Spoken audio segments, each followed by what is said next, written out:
ఎన్నికలకు భయపడే వైఎస్ఆర్సీపీ కోర్టుల చుట్టూ తిరుగుతోందని బీటెక్ రవి విమర్శించారు. పులివెందుల మున్సిపాలిటీలో వార్డుల మార్పును సాకుగా చూపి ఎన్నికలపై స్టే కోరడం సరికాదన్నారు. ఎన్నికలను ధైర్యంగా ఎదుర్కొనే సత్తా లేకే పిటిషన్లు వేస్తున్నారని ఆరోపించారు. వెంటనే పిటిషన్ను ఉపసంహరించుకొని ఎన్నికలకు సిద్ధం కావాలని డిమాండ్ చేశారు. ఎంపీ అవినాష్ రెడ్డి ప్రజా సమస్యలను విస్మరిస్తున్నారని విమర్శించారు.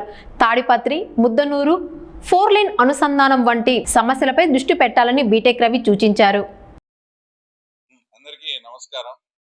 తర్వాత ముఖ్యంగా అంటే పులివెందుల పట్టణ ప్రజలు అంటే మున్సిపాలిటీకి సంబంధించిన ప్రజలు కానీ ఓటర్స్ కానీ తెలుసుకోవాల్సిన విషయం ఒకటి ఉంది. ఈ మధ్య ఒక 2 వారాల కిందట 3 వారాల కిందట సాక్షాత్తు వైఎస్ఆర్సిపి పార్టీకి చెందిన ఒక మాజీ కౌన్సిలర్, అతని పేరు కోడిగుడ్ల రమణ, తుపాకుల వెంకటరమణ ఏదో అంటారు, అతని పేరుతో ఈ మున్సిపల్ ఎన్నికలో అంటే ఈ వార్డులను అటు ఇటు చేంజ్ చేయడము, 33 నుంచి 40 వార్డులకు చేంజ్ చేయడము, దాంట్లో ఓటర్లను అటు ఇటు చేసి మాకు చాలా ఇబ్బంది. ఆ తర్వాత కాబట్టి ఈ ప్రక్రియ అంతా సజావుగా జరగట్లేదు. ఆ తర్వాత కాబట్టి తన మున్సిపాలిటీ ఎన్నిక మీద స్టే విధించాలని చెప్పి సాక్షాత్ హైకోర్టుకు వెళ్ళడం జరిగింది. దాని ప్రకారంగా నోటీసులు కూడా అంటే ఇక్కడ ఉండే మున్సిపల్ శాఖకు కూడా వచ్చింది. అంటే ఇంకా ఇంతకన్నా మేమేందో వయస్సులము మున్సిపాలిటీ పుణ్యాల నుంచి మేమే ఉన్నాము, అంతకుముందు రాజారెడ్డి కాలం నుంచి సర్పంచ్ ఉన్నామని ఆమె డబ్బా వాయించుకునే మీరు ఈరోజు 40 వార్డులలో ఆ వార్డులో వాళ్ళు ఈ వార్డులోకి, ఒకవేళ ఈ వార్డులో వాళ్ళు ఆ వార్డులోకి ఏదైనా పోతారనుకో సపోజ్, అంటే అక్కడ పులివెందుల పట్టణ ప్రజలే, ఇక్కడ పులివెందుల పట్టణ ప్రజలే కదా. అంటే ఏమన్నా పశ్చిమ బెంగాల్ లేక వచ్చినట్టు బంగ్లాదేశ్ నుంచి ఏమన్నా రోహింగ్యాలు వచ్చి ఇక్కడ మేము ఏమన్నా ఓటర్లుగా చేర్చానమా? ఈ మాత్రం దానికి భయపడి హైకోర్టుకు పోయి ఆ తర్వాత దాన్ని స్టే అడిగే ఛాన్స్ అవకాశం తీసుకున్నారు. ఒకవేళ నిన్న మా ముఖ్యమంత్రి గారు ప్రత్యక్ష ఎలక్షన్ అని కూడా చెప్పడం జరిగింది. మేము సరేలేది ముందు వార్డులది పోయినప్పుడు పోయినాంలే, ఇప్పుడు అని అదైనా మీరు అంటారు. ఎస్, ఇప్పుడు ప్రత్యక్ష ఎన్నికకు చంద్రబాబు నాయుడు గారు ఇచ్చారు కదా, ఇంకా వార్డులతో ఆ వార్డులు వేయచ్చు, ఈ వార్డులతో పని లేనప్పుడు తర్వాత మీరు మీ పిటిషన్ ఈ రోజు విత్డ్రా చేసుకోమని డిమాండ్ చేస్తాను. మీరు హైకోర్టుకు వార్డులు చేంజ్ చేసినారు, ఆ ఓటర్లు ఈ ఓటర్లు ఇంత భయపడే ఒక ఎలక్షన్ ఫేస్ చేసే ఒక ఎలక్షన్ ఎదుర్కోలేక, అది మున్సిపాలిటీ ఎలక్షన్లో మీరేందో పెద్ద పుడింగులు ఒకటి ఏందో సినిమా చూడు అసెంబ్లీ రౌడీలో, ఆ పన్ని భాష కూల్ డ్రింక్, భాష ఈ షాపు, భాష రేషన్ షాప్ అని పెట్టుకుంటే మోహన్ బాబు పోతాడు. వేంద్ర భాష అంటే పెద్ద పుడింగ్ అనుకునేవా, పిచ్చిముండా మాదిరి డోలు కొట్టుకుంటాను అన్నట్టు. వయస్సు అంటే ఏందో పెద్ద ఇది మున్సిపాలిటీ ఎన్నాళ్ళ నుంచి వచ్చినా మీరే ఇది అనుకుంటే, మీరు ఒక ఎలక్షన్ ఎదుర్కోలేక హైకోర్టుకు పోవడం ఏంది? అంటే మీరు నైతికంగా మీ పరాజయాన్ని మీరే ఒప్పుకున్నట్టు, తర్వాత నైతికంగా మేమే విజయం సాధించినట్టు కాదా చెప్పండి? మీరేంది ఎలక్షన్ ఆపమని పులివెందుల్లో ఉండి, అది కూడా మున్సిపాలిటీ నిన్న దాదాపు 10 నుంచి 12,000 వచ్చినాయి వాళ్ళకు. ఇది ఓన్లీ మున్సిపాలిటీ పరిధిలో. ఒకవేళ మార్చేందో 40 వార్డు ఇట్లా వాళ్ళు అట్లా ఒకవేళ ఏదన్నా వాళ్ళ నామ్స్ ప్రకారం చేసిండొచ్చేమో, దాని గురించి అయ్యేందో అవకతవకలు జరిగినాయని దాన్ని చుట్టు పెట్టి మున్సిపల్ ఎన్నికే జరగకూడదని కోర్టుకు పోయినారంటే మీరు ఎలక్షన్ ఎదుర్కొనే దమ్ము ధైర్యం లేకనే ఆ తర్వాత ఈ పని చేశారని తర్వాత ఈ సందర్భంగా మీకు తెలియజేస్తాను. తర్వాత నిన్న ఆయన మాట్లాడుతూ, ఆయన 3 సార్లు ఎంపీ అయినాడు, మరి ఆయన ఏం మాట్లాడతాడో ఏమో. ఆ తర్వాత మళ్ళా నన్ను అది మధ్య లేనోడు బుద్ధి లేనోడు ఏదో మాట్లాడినాడు. సరేలే, నువ్వు అంటే 3 సార్లు ఎంపీ కాబట్టి నేను పడతాలేను అన్నా కూడా. ఆయన ఏం మాట్లాడతాడు, డిగ్రీకి వెళ్ళే స్టూడెంట్స్ ఇట్లా చేయడం తప్ప అని. ఇప్పుడు మీరు ఒక తప్పు పని చేశారు, మర్యాదగా తప్పు ఒప్పుకోవడమో లేదంటే సైలెంట్గా ఉంటే మేము దాని గురించి పట్టించుకోవడం లేదు కదా. తర్వాత ఇప్పుడు నలంద స్కూల్లో డిగ్రీ విద్యార్థుల, తపస్య దాంట్లో కాలేజ్ వాళ్ళు అది ఇంటర్మీడియట్ వల్ల డిగ్రీ విద్యార్థుల వాళ్ళు. ఈయన అప్పుడే డిగ్రీ విద్యార్థులంట, వాళ్ళు సిబిఐ ఎంక్వైరీకి వేయాలంట, సిబిఐ ఎంక్వైరీలో ఈయన రాజీనామా చేయాలంట. అది మంచి కార్యక్రమం అంట అది. ఆ తర్వాత ఇదే ఊర్లో నారాయణ సంస్థ కాలేజ్ వాళ్ళు 10th క్లాస్ పిల్లల వాళ్ళు ఇంటర్మీడియట్ విద్యార్థుల. తర్వాత వాళ్ళందరినీ కూడా ఆ తర్వాత తీసుకుపోయినారు కదా. ఇంకా అంతెందుకు, ఆ తర్వాత మా పట్టణ మా భాష కూతురు, మా రంగాపురం సంజీవ్ కూతురు కూడా స్వచ్ఛందంగా పోయినట్టేనా? ఏందో మాట్లాడితే మళ్ళీ మాకు మతి లేదంటాడు. మరి అది ఏదన్నా ఒక మంచి కార్యక్రమానికో ఫీజు రియంబర్స్మెంట్ గురించి చెప్పినాడు. ఫీజు రియంబర్స్మెంట్ బకాయిలు సరిగా చెల్లించకపోయినప్పుడు నువ్వు ధర్నా చేస్తా ఉంటే ఆ కార్యక్రమానికి ఒకవేళ పోయినారంటే కొంచెం అర్థమన్నా ఉంటుంది. మీరు చేసింది ఒక తప్పుడు పని లేని ఆపాదించేదానికి ఆ తర్వాత వాళ్ళు డిగ్రీ విద్యార్థులంట ఇప్పుడు భవిష్యత్తులో వాళ్ళు డిఎస్సి రాస్తారంట వాళ్ళకి లేదా అని మాట్లాడతాడు. మళ్ళీ నాకు మధ్య లేదంట. తర్వాత నేను ఆకు రౌడీ తర్వాత వీధి రౌడీ మాదిరి ప్రవర్తించినాడు ఆయన మాట్లాడతాడు ఆ రకంగా. ఈ పిల్లలు అనేవాళ్ళు అసలు మీకు ఆయనకు ఒకవేళ 3 సార్లు ఎంపీ అయినచ్చు. బిఎన్ఎస్ చట్టం 317/1/B అంటే భారతీయ న్యాయ సంహిత చట్ట ప్రకారం తల్లిదండ్రులకు కళాశాల యాజమాన్యానికి సంబంధం లేకుండా వాళ్ళ అనుమతి లేకుండా ఇట్లా పిల్లలను రాజకీయ కార్యకలాపాలకు కానీ మీ సొంత ప్రయోజనాలకు వాడితే అది కిడ్నాప్ కిందికి వచ్చి దానికి 7 ఏళ్ల జైలు శిక్ష. వీళ్ళకి బెయిల్ కూడా రాదు ఆ శిక్షను కనిపెడితే. అంతటి భయంకరమైన తప్పిదాన్ని ప్రతి ఒక్క తల్లిదండ్రులు మాకు అప్రిషియేట్ చేశారు.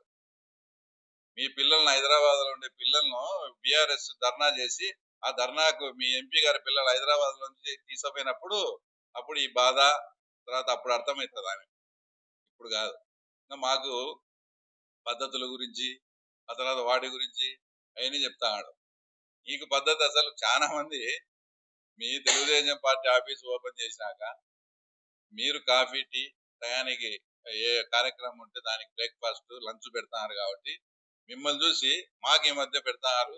ఈ మధ్య ఏదో ధర్నా చేస్తే నాన్ వెజ్ కూడా పాలేటి కళ్యాణ మండపంలో పెడతారు అంటే ఇంకా పద్ధతులు ఇట్లాంటి చాలా నేర్పిస్తాంలే ఆ తర్వాత వాళ్ళకని కూడా ఆయనకు చెప్పడం జరుగుతుంది. అంటే మమ్మల్ని చూసి మీరు నేర్చుకున్నారు. లేదంటే ఏ బుద్ధన్నా ఆఫీస్ అంత దూరం పెట్టుకున్నారు. టీ నీళ్ళన్నా వస్తున్నారా మీరు? మేము ఇవన్నీ స్టార్ట్ చేసినాక మమ్మల్ని చూసి నేర్చుకుంటాను. ఆ పద్ధతులు మేము మీకు నేర్పుతాను. అది గుర్తు పెట్టుకోవాలా. ఆ తర్వాత ఇంకో ఇప్పుడు 3 సార్లు ఎంపీ అయినావు.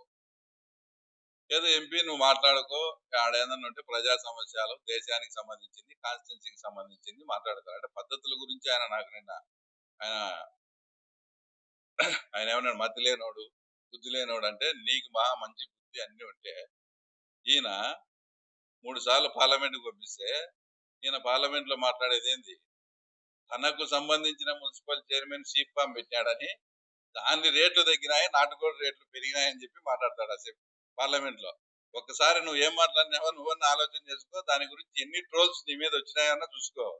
అంటే మీ మున్సిపల్ చైర్మన్ చీఫ్ ఫామ్ పెడితే మటన్ రేట్లు పెరగాల లేదంటే నాటుకోడి రేటు ఇదే అంటే నిన్ను 3 సార్లు పార్లమెంట్ కి పంపిస్తే నువ్వు పార్లమెంట్ లో మాట్లాడేది నాటుకోళ్ళ గురించి ఆ తర్వాత ఇది నాటుకోళ్లు పెంచేది కూడా సామాన్య రైతులే అనే విషయం కూడా ఈయన విస్మరించాడు.